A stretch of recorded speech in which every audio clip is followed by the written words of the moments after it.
Здорово, ребят!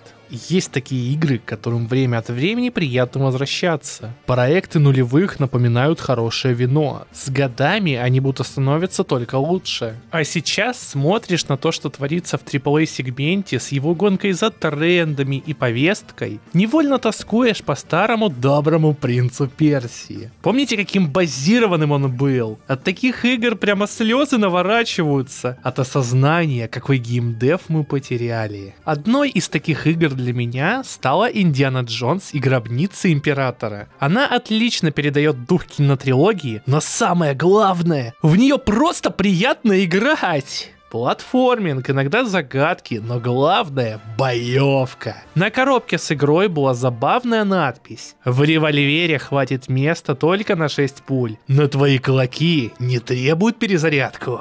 И это не пустые слова. Мало в какой игре настолько приятно фигачить кулаками, как здесь. С выхватыванием пушек из рук недругов игра также генерировала эпичные и комичные моменты. В общем, проект был самобытным и предлагал опыт, заметно отличавшийся от вышедших на тот момент Tomb Raider с их танковым управлением. Казалось бы, вот оно! Инди отлично чувствует себя в формате видеоигры, но после этого остались только проходные Stuff of King и Лего игры. Ничего серьезного не вышло. До настоящего момента!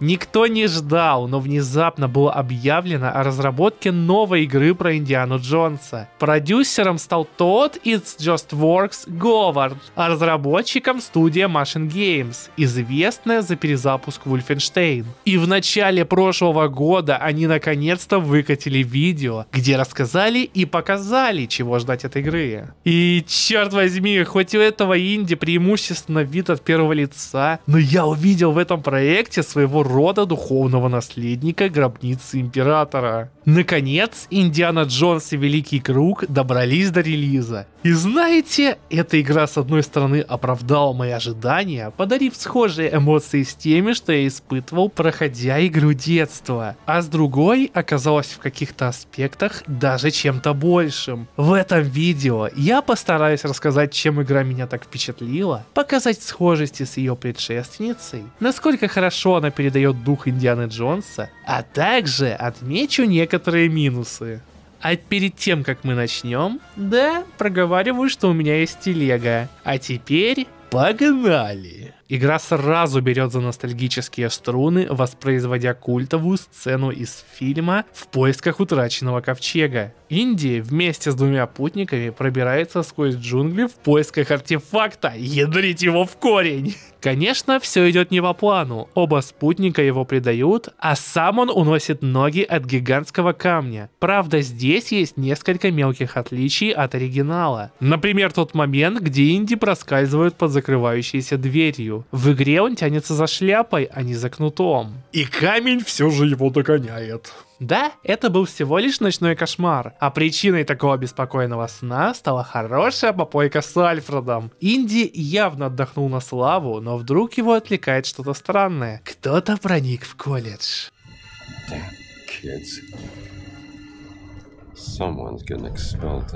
Бурчит Инди, подозревая, что это очередной студент, решивший устроить дебош. Однако вместо малолетнего дебила он сталкивается с огромным, мрачным братком с Грув-стрит. Ну, почти, который бормочет что-то на латыни. Инди, конечно, пытается дать ему по шее, но это только начало игры, так что как ни пытайся затолкать этому сандали насоснику, сандали в задницу, или применить коронный прием нового Алдова, плечи у этого господина забронированы сценарием. Очнувшись, наш Кассипоша обнаруживает, что украли какую-то, казалось бы, ничем не примечательную статую кошки. Единственная зацепка — медальон, оставленный Амбалом, который наводит на след в Ватикан, Италию. Любопытство берет верх, и Инди начинает собирать чемодан, который не открывал целый год. На дворе, к слову, 1937. События игры разворачиваются как раз спустя год после первого фильма. Роясь в старых подобных вещах Инди натыкается на записку от Мэриан, той самой героини из Ковчега. Скомков, он безразлично бросает бумажку на пол. Альфред пытается вернуть Джонса с небес на землю, напоминая, что пропадать не самое подходящее время. У студентов на носу экзамены, и он не может бегать от своих проблем вечно. На что Инди отвечает: Watch me. И, конечно же, отправляется в путь. В Ватикане же неспокойно. Власть захватил Муссолини, и улицы заполнили чернорубашники, местные итальянские фашисты. Да-да, где Инди, там и нацисты. Разве что храм судьбы выделялся в этом плане. Там Джонс раздавал тумаков индусам-сатанистам. Кстати, фильм незаслуженно захейтили. Начало напоминало Джеймса Бонда, затем фильм резко уходит в индийский мрачняк. Точно! Обзор игры. Проникнув ночью через замок Святого Ангела, не забыв размить пару ёбал, Инди добирается до места встречи с другом-священником Антонио. В более спокойной обстановке он выдает главному герою маскировку священника и отпускает археолога, к моему удивлению, в открытую городскую локацию. Да, по аналогии с гробницей Императора, я ожидал, что игра преимущественно будет происходить в линейных коридорных локациях, каким и является замок Святого Ангела. Но разработчики подготовили приятный сюрприз. Геймплей включает в себя множество элементов: боевку, исследование, стелс, как социальный, так и обычный, головоломки и редкие моменты акробатики с использованием хлыста. Для более точного понимания, что из себя представляет игра, я постараюсь объяснить, как эти элементы работают друг с другом. Боевка этой игры — одна из лучших рукопашных драк от первого лица, в которые я играл, не считая какой-нибудь Super Hot Mind Control Delete. Но игры слишком разные, чтобы сравнивать напрямую. Разбивать предметы, тупые ебла фашистов — одно удовольствие. В ход идет сковорода, мухобойка, гитара и даже вантус, скорее всего совсем недавно использованный говночистом. Помимо кулаков и подручных средств, у Инди есть его фирменный кнут, который можно использовать против врагов. Как подтягивать к себе, так и выбивать из рук оружие. Заметьте, большая часть механик почти в полном объеме присутствует в игре 2003 года. Там также в ход шло окружение, удары были смачными, редко получалось, но тоже была возможность вытянуть оружие из рук, брать захват и скидывать с уступов. Однако гробница Императора была линейной игрой с уровневой структурой, поэтому там стрельба встречалась чаще. В новой игре разработчики явно стремились минимизировать использование огнестрела. Инди может забрать оружие у врагов, но стрелять из него неудобно. Герой сильно мажет и не способен перезарядить захваченное оружие. Гораздо больше имеет смысл фигачить прикладом, поднимая меньше шума. И хоть всегда под рукой есть верный револьвер, который уже можно перезарядить, патроны для него встречаются довольно редко, и его перезарядка проходит довольно долго. Герой каждую пулю вставляет отдельно. Такой подход отражает фильмы. Например, в первой части была сумбурная сцена в баре, где Инди сильно мажет и его вытягивают в ближний бой. Большая часть экшена далее чисто на кулаках. И только в моменте, когда мужик выпендрежно машет саблей, не желая тратить на него время, Джонс выхватывает пушку. Довольно культовая сцена, получившаяся благодаря импровизации актера. Некоторые ошибочно считают, что стелс — основная механика этой игры, но на самом деле большинство ситуаций можно решить агрессивно, открыто вырубить часть врагов, пока остальные ходят неподалеку. Да, в конце игры становится сложнее из-за увеличения числа вооруженных противников, но поднятие тревоги далеко не всегда означает стопроцентный гейм-овер, потому что разработчики придумали очень интересную дополнительную механику — поднятие шляпы. Она открывается за счет прокачки почти в начале игры. Баланс выстроен так, что Инди нокает попадание 1-2 пуль. Если на вас нет маскировки и вы ходите в той самой жилетке, у вас появляется второй шанс. Нужно всего лишь подползти к шляпе и поднять ее. Если сделать это в удачный момент, когда враги уже не смотрят в вашу сторону, можно либо сразу ударить в спину зазевавшему приближающемуся врагу, либо отступить и перевести дух. Эта механика напоминает тот самый мем из Симпсонов, где Мо выкидывает Барни, а тот сразу появляется за спиной. Здесь это работает похожим образом. Шляпа дает возможность перевернуть бой, и откат этой способности происходит не то чтобы слишком долго. Заметьте, будь враги умнее, если они моментально реагировали на каждый шорох, эта механика бы просто не работала. В большинстве обзорах тупой искусственный интеллект на полном серьезе выставляли критическим минусом. Но если разобраться глубже в том, как игра работает, то можно прийти к мысли, что это скорее компромисс, чтобы не превращать геймплей в утомительный стелс-симулятор. И ведь все равно в нее так играют, фрустрируются и делают вывод, что игра душное говно. Возможность поднимать шляпу была и в гробнице Императора. Во время мордобоя ее могли выбить с головы. То была игра от третьего лица. Ты всегда видел, если на Инди нет шляпы, и ее хотелось надеть обратно. Как персонаж и делал в фильмах, иногда даже рискуя остаться без руки. В случае же с Великим Кругом, разработчикам пришлось извернуться и сделать это полноценной механикой, подчеркнув, насколько шляпа важна для протагониста путем непосредственно геймплея.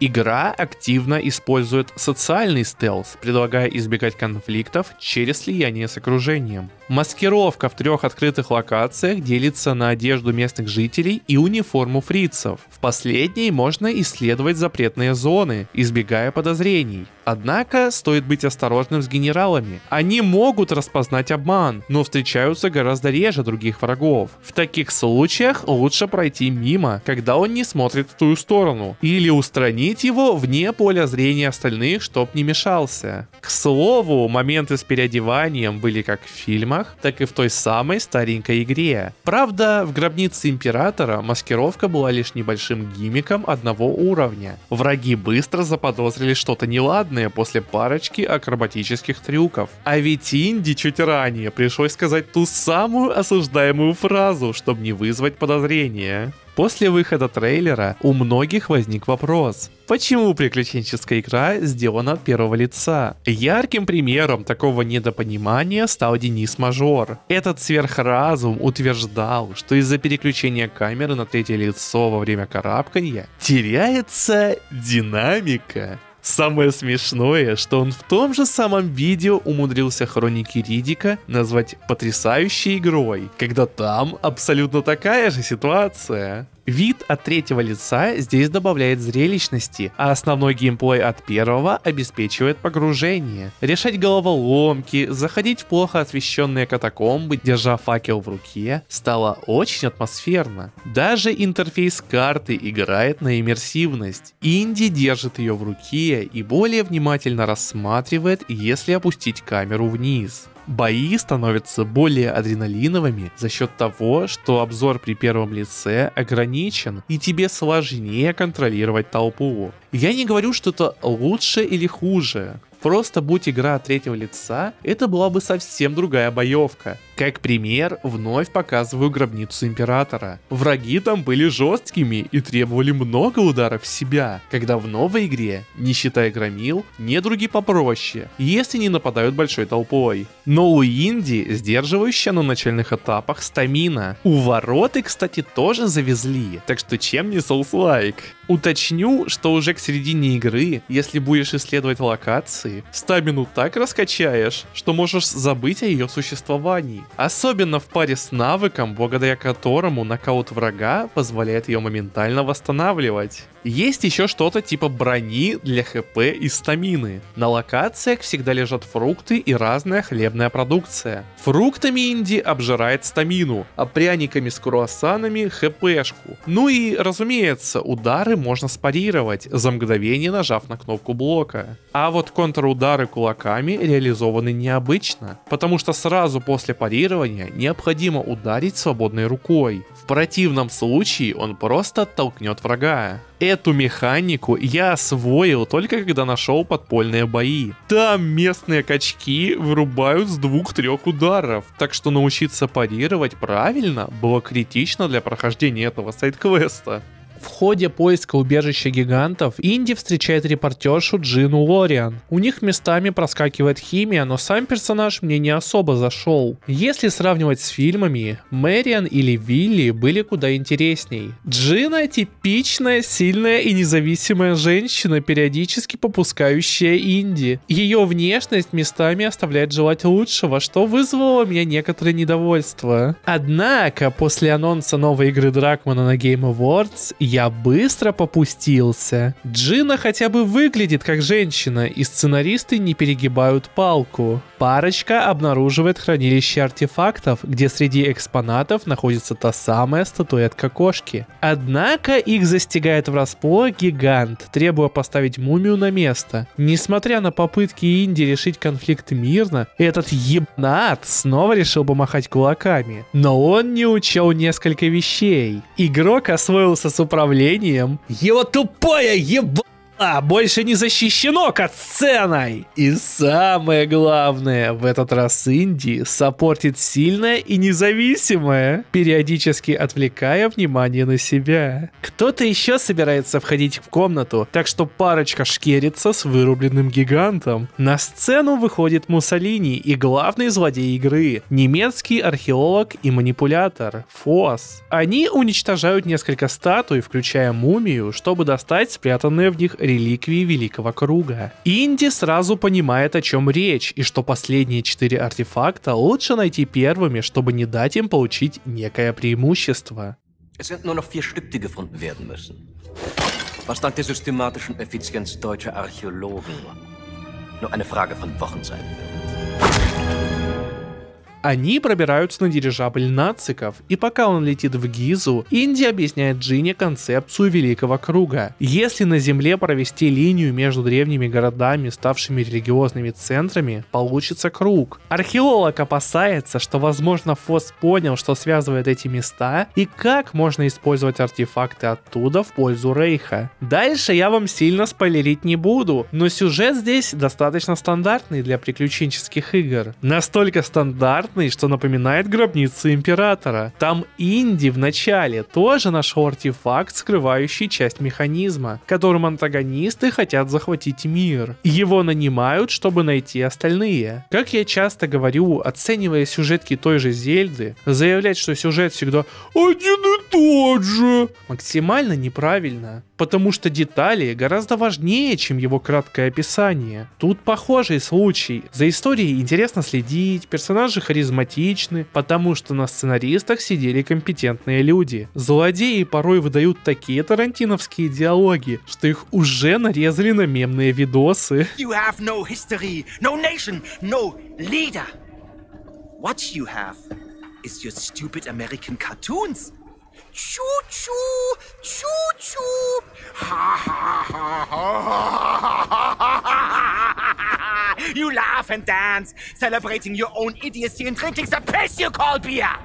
Игра легко тянет на новый фильм в духе кинотрилогии 80-х. Нет, это не интерактивное кино, геймплея хватает. Я имею в виду именно постановку, атмосферу и верность стилю классических приключений. Но не думайте, что игра идеальна. Есть вещи, которые реально раздражают. Третья открытая локация — это просто ад. Она вся состоит из отдельных островков, между которыми нужно уныло плыть на лодке в гробовой тишине. Диалоги редки и повторяются, а карта становится неудобной, потому что нельзя смотреть на нее и управлять лодкой одновременно, как было всю остальную игру во время перемещения на своих двоих. Пока исследуешь храмы, игра снова радует, но эти лодочные сегменты просто бесят. И еще немного о багах. У меня на одной локации пропала приключенческая книга, из-за чего я не смогу закрыть игру на 100%. По крайней мере, пока ее хорошенько не пропатчат. А ведь у меня скоро кончится Game Pass. Обидно. А не считая этого, отличная игра. Разнообразная, красивая, наполненная, в чем-то даже оригинальная и смелая. Вместо того, чтобы копировать Uncharted, авторы пошли своей дорогой, предложив другой взгляд на экшен-адвенчуры.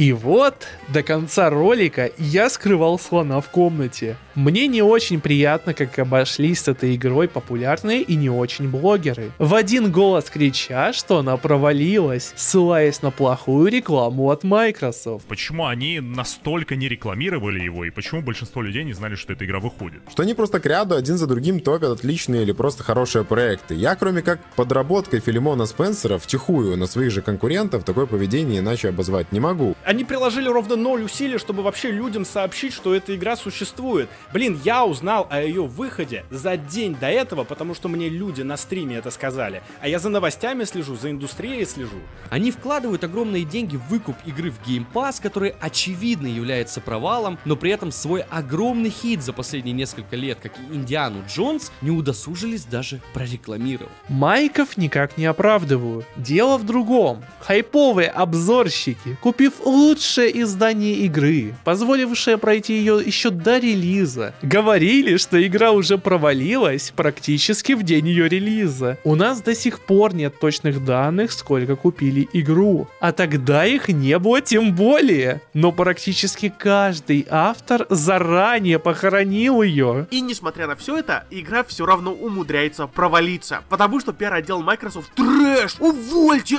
этих людей из игровой индустрии! Ваша игра...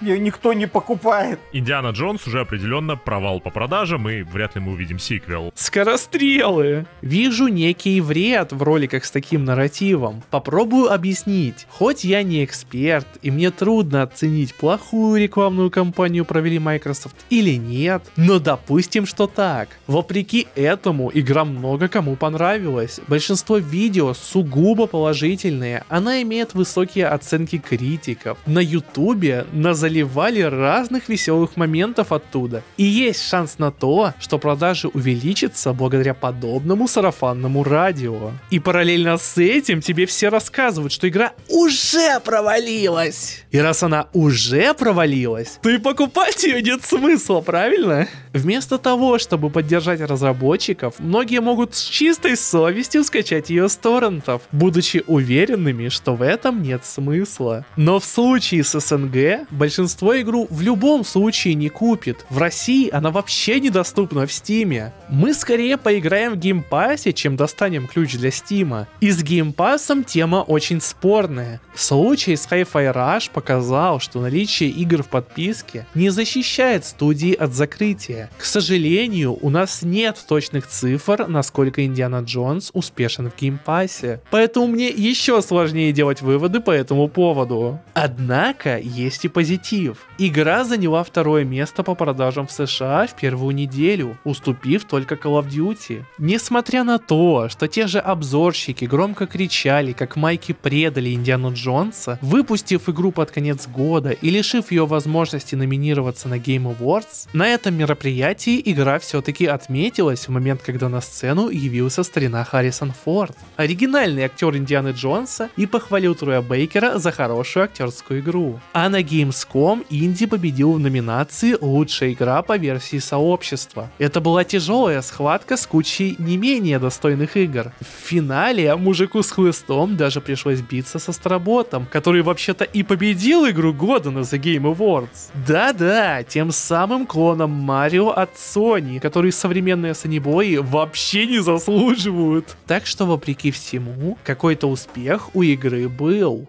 Подводя итог, я хочу закончить видео на оптимистичной ноте. У меня все еще осталась надежда на то, что с игрой все будет в порядке. Но уверенно заявить, успех это или провал, я смогу только когда у нас будут точные данные. И знаете, похоронить игру вы всегда успеете. А вот в обратном случае у вас будет повод ткнуть пальцем в каждого нагнетающего хайпажора. Не скатывайтесь до уровня AXBT или Соника и проверяйте информацию.